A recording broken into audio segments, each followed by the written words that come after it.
और सुल्ताना डाकू चारों ओर से घेर लिया था। यहाँ पर ही वो समाधि है जो सुल्ताना डाकू की समाधि है। नमस्कार, मैं हूँ त्रियोम सिंह और आप देख रहे हैं इंडिया स्कैन। आज मैं एक ऐसी कहानी, ऐसी स्टोरी जो आज भी पन्नों में दर्ज है, सच्ची घटना पर आधारित ये कहानी है जिसको आज मैं आपको बताने वाला हूँ। आपने नाम तो बहुत सुने होंगे, ऐसा नाम है वो जिसने अंग्रेजों की नाक में दम कर दिया था। वो नाम है एक सुल्ताना डाकू, जो नाम से ही नहीं उसके काम से भी लोग उसको जानते हैं। तो आज हम उसकी समाधि को दिखाएंगे जो मुरादाबाद में आज भी स्थित है। अंतिम संस्कार कहाँ हुआ था ये भी बताएंगे और फांसी कहाँ दी गई थी, सारी स्टोरी आज हम इस वीडियो में कवर करने वाले हैं। तो वीडियो के साथ आप लास्ट तक बने रहें जिससे कि हम यहाँ का सारा व्यू दिखा सकें और पूरी कहानी को कवर कर सकें। तो वीडियो के साथ आप लास्ट तक बने रहें। यह मुरादाबाद का वह स्थान है जहां भातु समुदाय का कब्रिस्तान बना हुआ है और इसी कब्रिस्तान के अंदर आपको डाकू सुल्ताना की कब्र आज भी देखने को मिल जाएगी।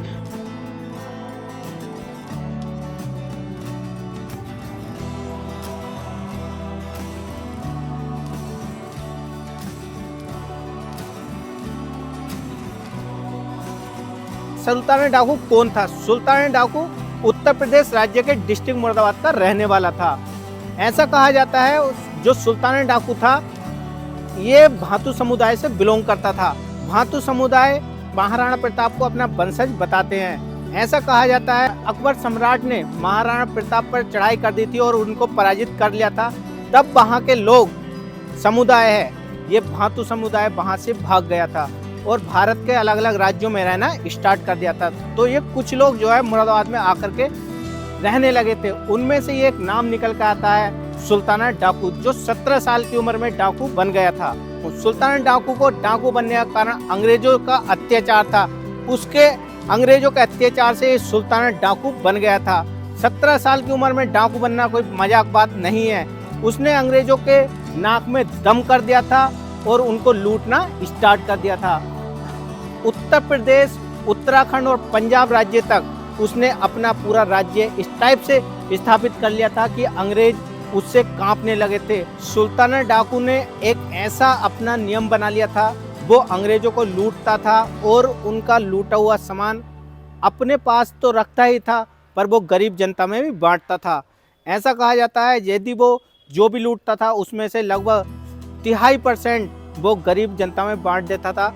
इस कारण से उसके जो सहयोगी थे, उसके साथी थे, बहुत अधिक बढ़ते जा रहे थे और इसी कारण से अंग्रेज सुल्ताना डाकू को नहीं पकड़ पा रहे थे। जब भी सुल्ताना डाकू को पकड़ने का कोई प्रयास करते थे वो असफल हो जाते थे। नैनीताल से देहरादून जाने के लिए एकमात्र रास्ता जो नजीबाबाद होकर के जाता है। अंग्रेजों को जाने में बड़ी दिक्कतें होने लगी थी। जब भी वो उधर से जाते थे, मालगाड़ी जाती थी तो अंग्रेजों के उस सामान को सुल्ताना डाकू लूट लेता था। कभी वो 1 रुपए का सामान किसी से भी खरीदता था तो उसके 2 रुपए दिया करता था। ऐसी है सुल्ताना डाकू की स्टोरी। और मैं आपको बताऊं, सुल्ताना डाकू ने कभी किसी गरीब को नहीं सताया। उसने जो भी किया एक अच्छे लोकप्रिय व्यक्ति के रूप में कार्य किया। उसने कभी गरीब व्यक्ति को कभी नहीं सताया। सुल्ताना डाकू ने एक जो नाचने वाली थी उससे शादी करी थी। सुल्ताना डाकू का एक बेटा भी था जो लगभग 7 वर्ष की उम्र का था। वो सुल्ताना डाकू के साथ ही रहा करता था। सुल्ताना डाकू अपने परिवार के साथ रहा करता था। नजीबाबाद के जंगलों में उसने अपना एक रहने का पूरा एक स्थान बना लिया था। वहाँ के घने जंगलों में सुल्ताना डाकू रहा करता था।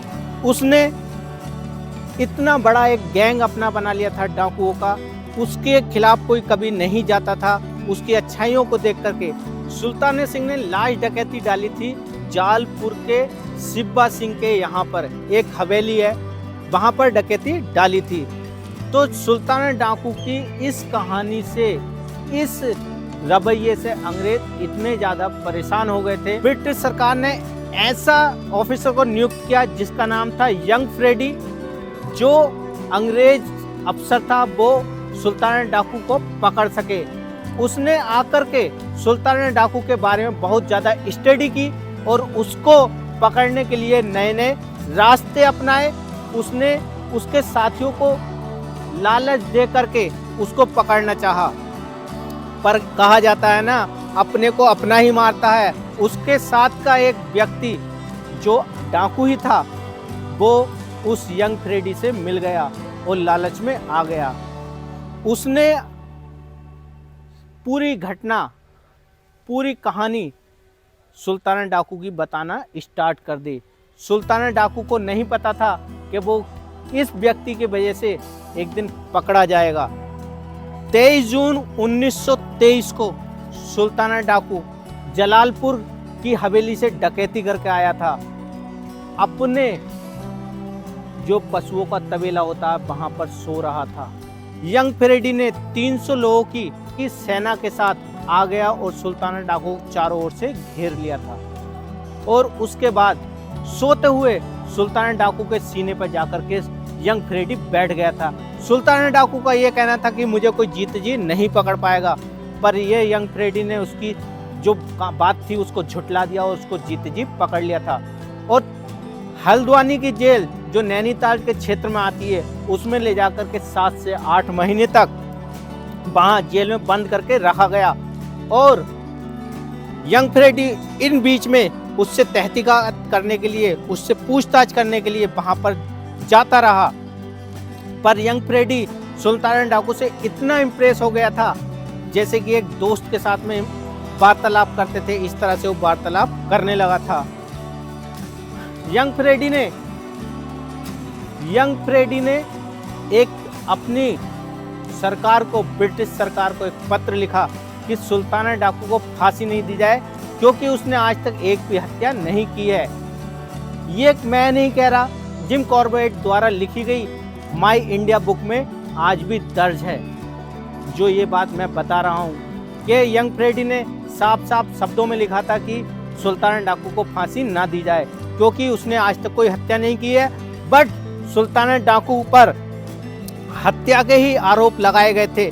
जितने भी चार्जेस लगे थे सुल्ताना डाकू पर हत्या के लगाए गए थे।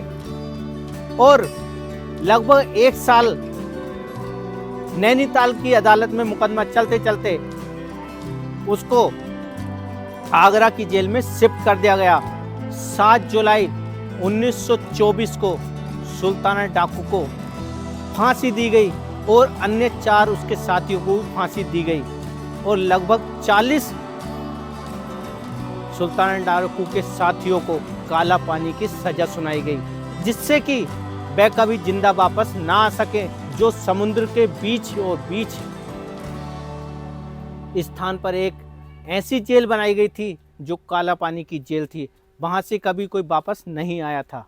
पर सुल्ताना डाकू से यंग फ्रेडी एक वादा कर चुका था। सुल्ताना डाकू का जो लड़का था, जो 7 साल का था, सुल्ताना डाकू से ये वादा किया था, मैं तुम्हारे बच्चे को मैं पालूंगा और उसकी परवरिश मैं करूंगा। पर ये उसने अपनी तरफ से नहीं कहा था। सुल्ताना डाकू ने यंग फ्रेडी से बोला था, मेरा बच्चा मेरे जैसा नहीं बनना चाहिए, क्योंकि मैं नहीं चाहता मेरा बच्चा भी मेरे जैसा एक डाकू बने और लोगों की सामने एक उसकी छवि खराब हो जाए। तो उसने सुल्ताना डाकू के उस लड़के को इंग्लैंड भेज दिया पढ़ाई के लिए। ऐसा कहा जाता है कि वो भी एक बाद में पुलिस ऑफिसर बन गया था, पर ये आज भी कहीं पर दर्ज नहीं है। चलिए आज मैं उस महान व्यक्ति की कब्र पर लेकर चलता हूँ, समाधि पर लेकर चलता हूँ, जो मुरादाबाद में आज भी स्थित है। अंग्रेजों ने फांसी के बाद, सुल्ताना डाकू को फांसी के बाद जो आगरा में फांसी हुई थी, उसके पार्थिव शरीर को नजीबाबाद भेज दिया था। वहां पर उसका अंतिम संस्कार किया गया था। परिवार के जो लोग थे सुल्ताना डाकू के, वो वहां से उनकी अस्थियों को लेकर के मुरादाबाद आ गए थे और यहाँ पर उनकी एक समाधि बना दी थी। तो चलिए आज मैं उस समाधि को दिखाता हूँ। वो इसी कब्रिस्तान में जहाँ पर आज मैं खड़ा हुआ हूँ, यहाँ पर ही स्थित है, जिसको मैं आज दिखाने के लिए आ चुका हूँ। तो चलिए चलते हैं और आपको उस समाधि को दिखाते हैं। और पास में ही सामने उधर वो समाधि है, देख करके चलना भाई। यहाँ पर ही वो समाधि है जो सुल्ताना डाकू की समाधि है, उसी को हम आपको दिखाने के लिए आ चुके हैं। सामने आप देख रहे होंगे उधर उस समाधि को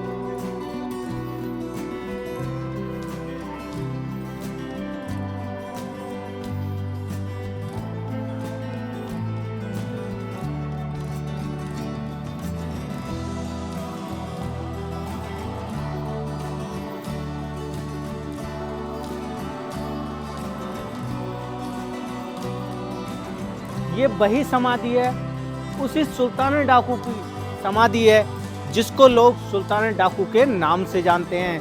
हम आपको पूरी समाधि दिखा रहे हैं आपको, तो देख सकते हैं ये समाधि। और अंदर देखेंगे तो 2 नेम प्लेट लगी हुई हैं सुल्तान डाकू के नाम से। तो चलिए अंदर चलेंगे और उनकी इस समाधि को दिखाते हैं जो सुल्तान डाकू थे। तो आइएगा थोड़ा अंदर चलते हैं। और यहाँ पर उनके परिवार वालों ने इस समाधि को बनवाया है, जो मुरादाबाद में रहते हैं उन्हीं के परिवार ने इस समाधि को बनवाया। यहाँ पर साफ साफ शब्दों में लिखा हुआ है, तो दिखाने की कोशिश करें। श्री स्वर्गीय सुल्तान सिंह अंग्रेजों द्वारा फांसी, और उनके सदस्यों के नाम भी यहाँ पर लिखे हुए हैं। एक नेम प्लेट यहाँ नीचे भी लगी हुई है, श्री स्वर्गीय सुल्तान सिंह अंग्रेजों द्वारा फांसी। तो आप देख सकते हैं यहाँ पर 2 नेम प्लेट लगी हुई हैं। तो ये समाधि सुल्तान डाकू के परिवार ने बनवाई है और यहाँ पर मुरादाबाद में स्थित है। यदि आपको हमारी वीडियो पसंद आती है, वीडियो को लाइक करिएगा और चैनल पर पहली बार आए तो चैनल को सब्सक्राइब जरूर करिएगा। मिलते हैं ऐसी ही नई एक स्टोरी के साथ में। जय हिंद, जय भारत।